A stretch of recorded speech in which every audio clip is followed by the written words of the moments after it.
Ministre, la parole est à Madame Emmanuelle Antoine.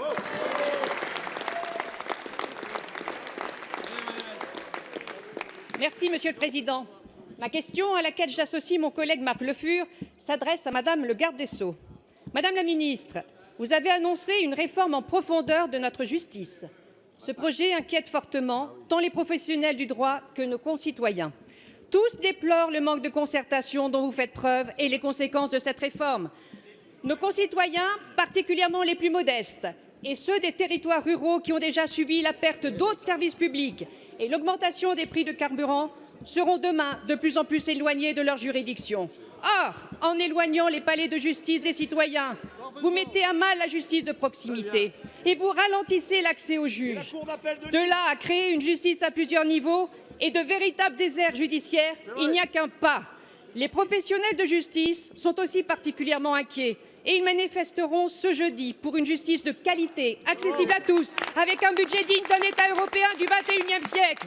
Madame la Ministre, ce n'est pas une énième réforme que nous attendons, mais une amélioration de l'organisation judiciaire de notre pays pour un meilleur service de tous nos concitoyens.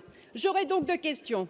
À la suite des rapports Rimbourg et Houillon, et face au projet de déjudiciarisation de notre pays vers lequel vous semblez nous entraîner, vous engagez-vous à agir dans la transparence en prenant le temps d'une véritable concertation avec tous les professionnels concernés? Par ailleurs, quels moyens financiers mettrez-vous à disposition des juridictions afin qu'elles puissent œuvrer efficacement, sachant que le budget de la justice française est au 23e rang sur 28 au sein de l'Union européenne? Merci, Madame la députée. La parole est à Madame Nicole Belloubet, garde des Sceaux, ministre de la Justice. Monsieur le Président, Mesdames les députés, Messieurs les députés, Madame la députée, sans doute les fantasmes sont-ils éloignés de la réalité. Vous évoquez, Madame la députée, deux questions sur ces chantiers de la justice. Vous me dites qu'il n'y a pas assez de concertation. Je vous réponds, Madame la députée, depuis 5 mois, la consultation d'abord, la concertation désormais a été engagée avec l'ensemble, évidemment, des membres de l'institution judiciaire, mais également des professions du droit et également des élus que je reçois et qui sont reçus régulièrement à la chancellerie. Vous ne vous pouvez pas le nier. Sur le rapport Rimbourg et Houillon, dont vous faites état, plus de 200 personnes ont été reçues et plusieurs centaines de contributions ont été lues par les rapporteurs.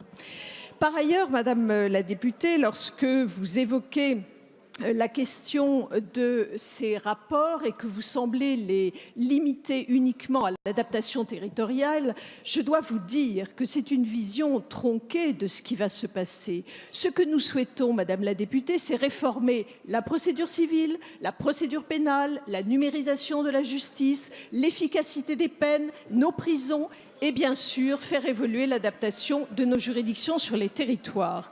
Sur ce dernier point d'ailleurs, je me permets de signaler, et je le dis à nouveau, et le Premier ministre lui-même s'y est engagé, il n'y aura pas de fermeture de juridiction. Donc vous ne pouvez pas dire que la proximité s'éloigne, que la proximité n'est plus au rendez-vous. Enfin, sur le dernier point, sur la question du budget, je rappelle ici que le budget de la justice pour 2018 est en hausse de près de 4% et qu'il y a une loi de programmation que j'aurai le plaisir de vous présenter dès la fin du printemps prochain. Merci, Madame la Ministre.